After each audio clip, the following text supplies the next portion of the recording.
화성, 용인, 평택, 천안 등이 급속도로 발전할 수 있었던 이유 중에 하나는 대규모의 산업단지가 들어서면서 인구가 몰리게 되고 근로인력의 주거나 먹는 문제를 해결하기 위해서 생활 인프라가 급속도로 만들어지면서 도시의 발전이 빠르게 이루어질 수 있었던 것인데요. 아직 절반 정도밖에 지어지지 않은 시점인데도 평택시의 인구는 불과 40만에서 60만으로 늘었고, 삼성이 있는 고덕동의 인구는 최근 2년간 2배 이상으로 늘어나고 있습니다. 6라인까지 완성된다면 고용인원은 130만 명을 초과할 것이고 생산 유발효과는 550조 원에 달할 것으로 예상됩니다. 이런 평택의 삼성 부지가 120만 평인데요. 용인시 이동읍과 남사읍에 걸쳐 평택의 거의 2배에 달하는 220만 평의 전 세계 최대 규모의 반도체 클러스터가 생겨나게 됩니다. 아직 개발이 많이 되지는 않은 곳인데요. 평택에서 지가 상승을 한 것을 보시면 알 수 있듯이 이곳은 평택 이상으로 지가가 폭등할 수도 있는 지역입니다. 안녕하세요.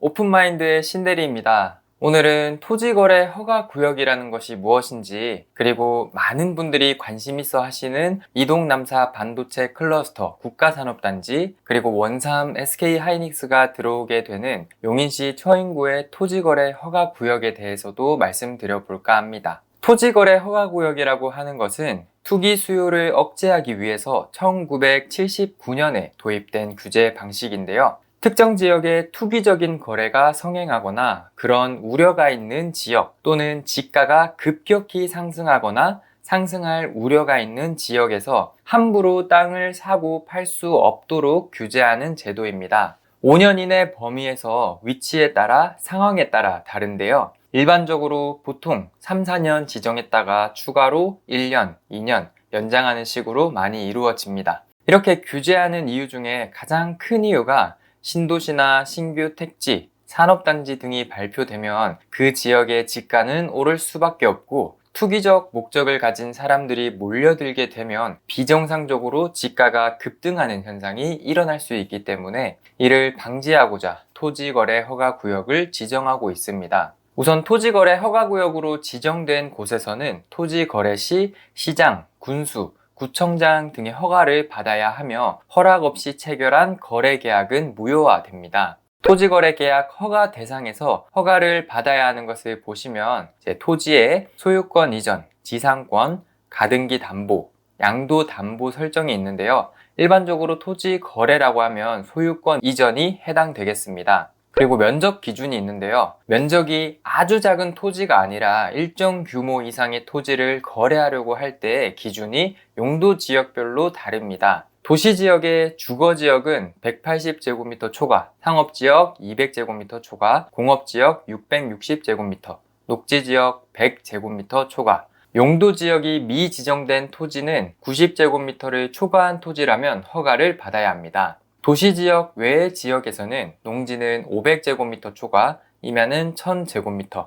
그 외의 기타는 250제곱미터 초과한다면 허가를 받아야 한다라는 뜻입니다. 그런데 이 면적이 널널한 게 아닙니다. 생각보다 작습니다. 농지가 500제곱미터면 151평이거든요. 이것도 타이트한데 더 문제는 농지의 경우 전 가족이 해당 소재지에 거주를 해야 합니다. 그래서 기본적으로는 토지거래 허가구역에서는 그렇게 정말 원하는 위치에 모양이 좋으면서 면적까지 작은 그런 토지를 구하기가 어렵고, 투자로 접근하는 분들은 해당 소재지에 거주하고 있기도 어렵기 때문에 사는 사람도 파는 사람도 거래하기 어려운 것이 이 토지거래 허가구역이라고 생각하시면 됩니다. 그렇지만 토지거래 허가구역에서 절대로 거래하지 못하는 것은 아닙니다. 이름 그대로 허가를 받으면 거래를 할 수 있습니다. 허가를 받아서 거래하기 위해서는 3가지가 필요합니다. 첫째, 토지거래 허가 신청서. 둘째, 토지이용계획서. 셋째, 토지 취득 자금 조달 계획서. 이 3가지가 접수되어야 토지거래 허가증이 나옵니다. 토지거래 허가를 받고서도 이용계획서에 적혀있는 그 목적 그대로 정해진 기간 동안에 이용한다면 토지거래 허가구역에서도 거래를 할 수는 있습니다. 간단하게 말씀드리면 농업용은 2년, 주거용 2년, 임업용 3년, 개발용 사업용은 4년, 기타, 현상보존은 5년 등이 있습니다. 그러니까 실제로 2년간 농사를 짓고 4년간 사업을 하는 등의 실수요자라면 토지를 거래할 수 있다는 것입니다. 만약 이를 위반한다면 벌칙과 이행강제금이 부과될 수 있습니다. 첫째, 벌칙입니다.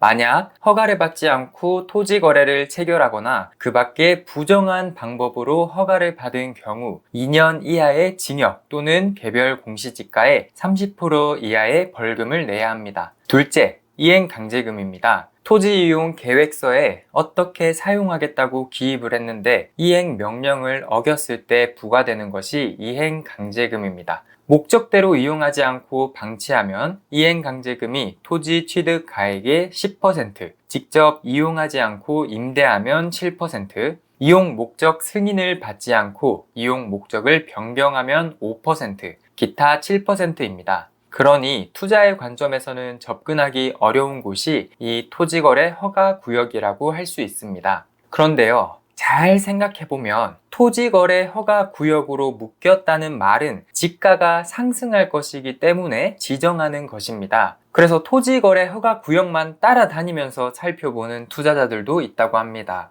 토지거래 허가 구역으로 지정한다는 말은 이 지정권자인 국토교통부 장관이나 시도지사가 그 지역에 대해서 어떤 수요가 생겨날 것을 미리 예측했기 때문입니다. 재작년에도 농사를 짓고 작년에도 농사를 짓고 올해도 농사를 짓고 내년에도 또 농사를 지을 땅은 굳이 토지거래 허가구역으로 지정하지 않겠죠. 농사를 짓고 있던 논밭에 갑자기 신도시나 산업단지가 발표되고 조성된다면 농사를 짓던 때와는 비교할 수 없이 많은 사람들이 몰려드는 것은 불보듯 뻔한 일이고 수요가 높아지는 일이기 때문에 토지의 가격은 오를 수밖에 없습니다. 작은 신도시 계획만 놔도 그런데 전 세계 최대 규모의 반도체 산업단지가 조성이 된다고 하면 어떨까요? 화성, 용인, 평택, 천안 등이 급속도로 발전할 수 있었던 이유 중에 하나는 대규모의 산업단지가 들어서면서 인구가 몰리게 되고 근로인력의 주거나 먹는 문제를 해결하기 위해서 생활 인프라가 급속도로 만들어지면서 도시의 발전이 빠르게 이루어질 수 있었던 것인데요. 가장 최근에 지어져서 가동하고 있는 공장 중에 하나가 평택의 삼성반도체입니다. 현재 3기 공장까지 가동을 하고 있는데요. 한 팹당 사무동에서 근무하는 삼성전자 임직원만 해도 5,000명이니 지금 최소 10,000명 이상의 삼성전자 임직원이 상주하고 있고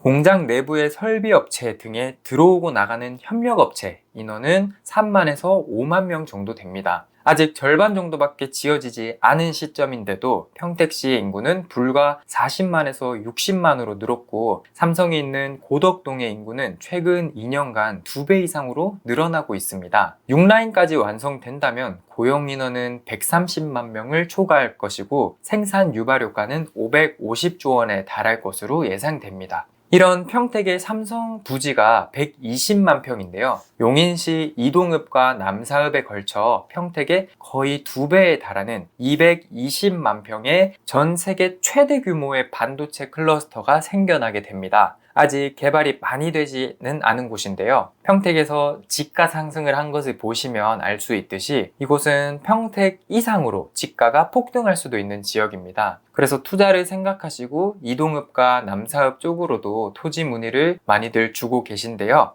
현재 이곳은 토지거래 허가구역으로 지정된 지역입니다. 이동읍과 남사읍의 토지거래 허가구역은 2023년 3월 20일에 지정되어서 2026년 3월 19일까지로 되어 있습니다. 잠깐 같이 살펴보면 대상 지역이 남사읍 58.46km², 이동읍 71.02km²으로 남사와 이동읍 전체 지역을 토지거래 허가구역으로 지정되어 있기 때문에 해제되는 시기보다 조금 빠르게 25년 하반기 정도부터 관심을 가져도 충분히 늦지 않다고 생각을 합니다. 그때까지 집중해야 될 곳은 SK하이닉스가 들어오는 원산면 쪽입니다. SK하이닉스도 126만 평의 대규모 산업단지인데 여기는 토지거래 허가구역이 아닌가 하면은 원산면은 19년 3월에 3년간 지정되었다가 1년 연장돼서 23년 3월 약 1년 반 전이죠. 그때 해제되었고 바로 옆에 있는 백안면은 22년도에 토지거래 허가구역에서 해제되었습니다. 토지거래 허가구역이 해제되고 그럼 지가가 폭등했는가 하면 그렇지는 또 않습니다. 토지거래 허가구역도 신의 땅이 아니라 똑같은 땅이에요. 당연히 부동산 경기나 금리의 영향을 받고 투자자들의 심리가 동일하게 반영이 되기 때문에 이게 해제되면 무조건 폭등이다 이런 건 아닙니다. 그렇지만 최근에 계속해서 경기가 반등하는 모습이 보이고 있습니다. 최근 3개월간 토지거래도 점점 많아지고 있고 전국적으로 좋지 않았던 시장이지만 그 와중에도 용인시 처인구는 24년 상반기 전국 지가 상승률 1위를 차지할 정도로 버티고 있고 경기가 좋아지면 이미 좋은 기회는 사라지고 없을 수도 있습니다. 사실 지금 시기이기 때문에 좋은 땅들이 있다는 것 잊지 마시고 관심을 가지고 보시면 기회가 충분히 있을 수 있다는 말씀을 드리고 싶습니다. 관심이 있으신 분들은 연락 주시면 성심성의껏 알고 있는 것들 알려드릴 수 있으니까요. 기다리고 있겠습니다. 저는 오픈마인드의 신대리였습니다. 감사합니다.